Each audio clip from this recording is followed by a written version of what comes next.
2018 में आई रोबो 2.0 भारतीय सिनेमा की सबसे महंगी फिल्म है। इस मूवी का बजट 547 करोड़ रुपए है और बॉक्स ऑफिस कलेक्शन 800 करोड़ रुपए है। अब जब इतनी बड़ी फिल्म है तो इसका बिहाइंड द सीन तो माइंड ब्लोइंग होना लाजमी है।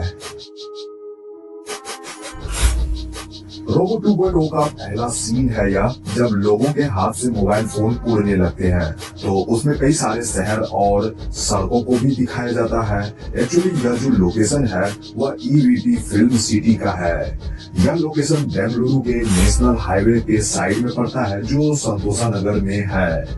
इस फिल्म सिटी के अंदर मूवी का मैक्सिमम पार्ट शूट हुआ है। यही मोबाइल स्टोर दिखाए गए हैं और इसी जगह ट्रक वाला शूटिंग भी हुआ है और इस फिल्म सिटी में ही तोड़फोड़ और कई सारे एक्शन सीक्वेंस भी शूट हुए हैं। मोबाइल फोन से भरी ट्रक जब स्टोर में आने वाली होती है यह उसी वक्त का सीन है। देखिए इसे किस तरह से नाइट में शूट किया गया था जो एक्चुअली चेन्नई के नेशनल हाईवे पर ही फिल्म आया गया है। इसी सीक्वेंस के अगले पार्ट में कुछ इस तरह से शूट किया गया था। यहाँ टेलीकॉम कंपनी के ऑनर का सामना जब पक्षी राजन से होता है। एक्चुअली इस सीन को शूट करने के लिए कई सारे ट्यूब लाइट्स को कुछ इस प्रकार से सजाया गया था, तब जाकर यह प्यारा सा शॉट आपको मूवी में देखने को मिला। इस सीन में वसीकरण और एमी जैक्सन यानी नीला को फिल्म में इंट्रोड्यूस कराया जाता है। यहाँ उनसे मिलने एक्सेल यूनिवर्सिटी के स्टूडेंट आए हुए होते हैं। उनकी मीटिंग होती है जिसमें से एक स्टूडेंट एमी जैक्सन पर कायल हो जाता है। देखें यहाँ किस तरह से रजनीकांत सर अपने शॉट को देख रहे हैं।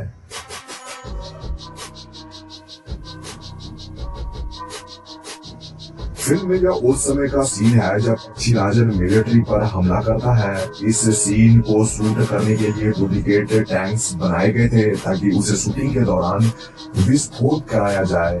बिल्कुल ऐसा ही हुआ क्योंकि यहाँ इस शूटिंग के लिए 2 विस्फोट कराए गए थे, टैंकों की और एक कार की, जो बिल्कुल रियल थे।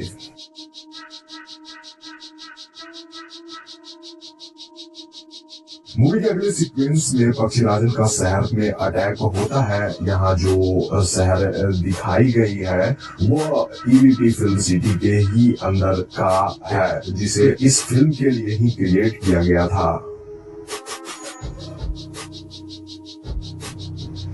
एंड बाकी बिल्डिंग में जितनी भी तोड़फोड़ हुई जो सीन है उसे वीएफएक्स स्टूडियो में तैयार किया गया था। साथ ही चिट्टी द्वारा किए गए कुछ एक्शन सीक्वेंस 3D मॉडलिंग से भी क्रिएट किए गए हैं। द फ्लोर नामक एक हॉलीवुड कंपनी ने इस मूवी के लिए विजुअल वर्क किया है। इस पूरी फिल्म के लिए उनके 1000 वीएफएक्स आर्टिस्ट की टीम थी।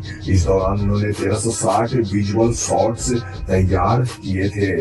That's amazing.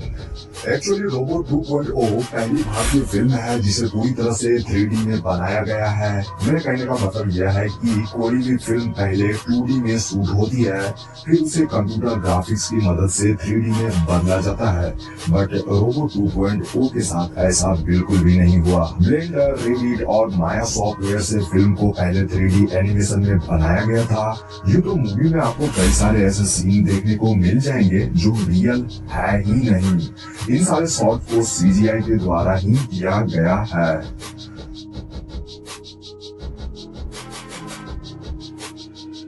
आप जो इस शख्स को यहाँ देख रहे हो वह नीरज शाह है। वह भारतीय फिल्म इंडस्ट्री के सबसे फेमस सिनेमेटोग्राफर है। उन्होंने धूम 2, वालीमय और टाइगर सीरीज के लिए भी सिनेमेटोग्राफी करी है। उन्होंने क्रिस्टोफर नोलन की टेनेट की मुंबई वाली शूटिंग को भी सिनेमेटोग्राफी करी थी।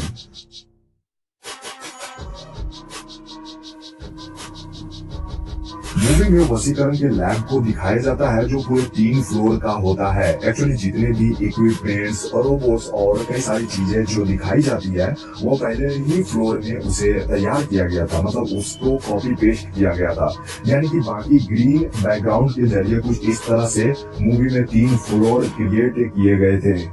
पूरे के इस सीन में पक्षीराजन द्वारा वसीकरण जी के घर पर हमला होता है उसका यह सीन है। एक्चुअली जितनी भी दीवारें हैं उसे ग्रीन कलर से पेंट किया गया था ताकि बैकग्राउंड को वीएफएक्स के जरिए बदला जा सके। और फिर पक्षी राजन का चिट्टी से आमना सामना होता है, लेकिन यहाँ चिट्टी हार जाता है, जिसके बाद पक्षी राजन का असली रूप हमें मूवी में देखने को मिलता है, यानी पंख वाला।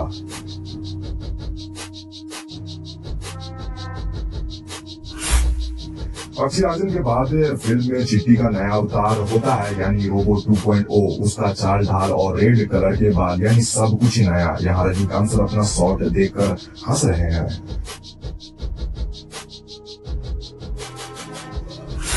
रोबोट 2.0 अपने साथ बाकी रोबोट को पक्षी राजन के खिलाफ खड़ा करता है। यहाँ उसी का BTS है, जब वह दूसरे रोबोट से बात करते हुए नजर आए थे। एक्चुअली इस सीन को दो क्रू मेंबर्स को आप ग्रीन कलर के सूट में देख रहे हो, जो निर्देशन के अनुसार रोबोट का हाथ पकड़कर हिला रहे हैं। बाकी फाइनल आउटपुट में वह नहीं दिखेंगे। मूवी का क्लाइमेक्स एक स्टेडियम में फिल्माया गया है। मैं आपको बता दूं कि यह जो लोकेशन है वो एक्चुअली दिल्ली में स्थित जवाहरलाल नेहरू स्टेडियम का ही सीन है। इस लोकेशन पर 3 तरह से शूटिंग हुई थी। पहली शूटिंग स्टेडियम भरी हुई थी, जिसे बाहरी लोगों से भरा गया था ताकि कुछ पार्ट की शूटिंग हो सके। उसके बाद जितने भी लोग स्टेडियम में थे वो सारे क्रू मेंबर्स और कलाकार ही थे। जब पक्षी राजन के पास रोबोट 2.0 आता है तभी का यह सीन है। एक्चुअली वह एक ऑक्टोपस कैमरे को पकड़कर बीच फील्ड तक पहुंचता है, वहीं उसके पीछे कैमरामैन भी इस तरह से आता दिखेगा। पक्षी राजन के पंख उगने और गायब होने की शूटिंग को एक स्टूडियो में ही शूट कर लिया गया था, जिसके बाद उसे जो ट्रांजिशन इफेक्ट के जरिए रिप्लेस और ऐड किया जाता था। वैसे तो मूवी का maximum scene Jawaharlal Nehru stadium Delhi में ही हो गया था। बाकी जितने भी तोड़ फोड़ आपने देखा था उसके लिए एक अलग सा स्टेडियम जैसा सेट तैयार किया गया था। बाकी की शूटिंग वहीं पर हुई थी।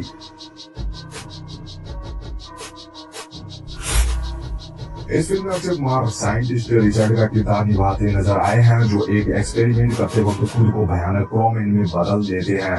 वैसे तो अक्षय कुमार की 3 अलग अलग लुक आपको यहाँ देखने को मिल ही गई थी, जिसमें उनका यह वाला जो लुक है और फाइनल क्रोमैन वाला लुक सबसे इंटरेस्टिंग था। अक्षय कुमार के इस पावरफुल लुक को तैयार करने के लिए प्लास्टर ऑफ पेरिस का इस्तेमाल किया गया था। इसे प्रोस्थेटिक मेकअप भी कहा जाता है।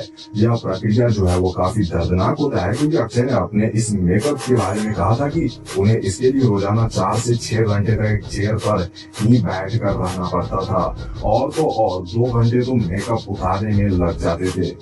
यह प्रोसीजर पूरे 40 दिनों तक चलता रहा। एंड प्रोस्थेटिक मेकअप के बाद आपको एक बात बता दूं कि भूखे पेट ही शूटिंग करना होता है। एक्चुअली यह एक प्रकार का ऐसा मेकअप होता है कि जिसके लिए आपको ऐसा करना पड़ेगा, यानी कि केवल आप लिक्विड डाइट ही ले सकते हो। फिल्म मेकर्स ने जमकर पैसे बहाए हैं, क्योंकि केवल अक्षय कुमार के मेकअप में ही उन्होंने 4 करोड़ रुपए खर्च कर दिए थे। That's awesome।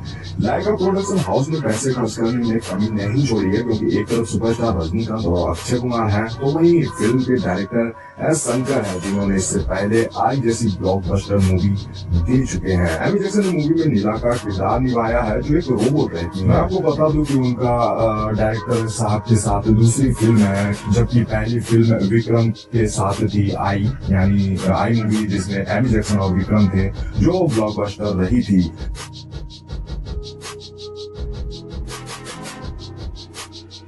यहाँ आप एमी जैक्सन को एक रोबोट में ट्रांसफॉर्म होते देख रहे हो। रजनी सर की मूवी रोबोट 2.0 और हमारी इंफॉर्मेशन अच्छी लगी हो तो लाइक कर दें। अगर चाहते हैं कि हमारी मुलाकात आप लोगों से होती रहे तो इसके लिए सब्सक्राइब भी कर लेना। Thanks for watching.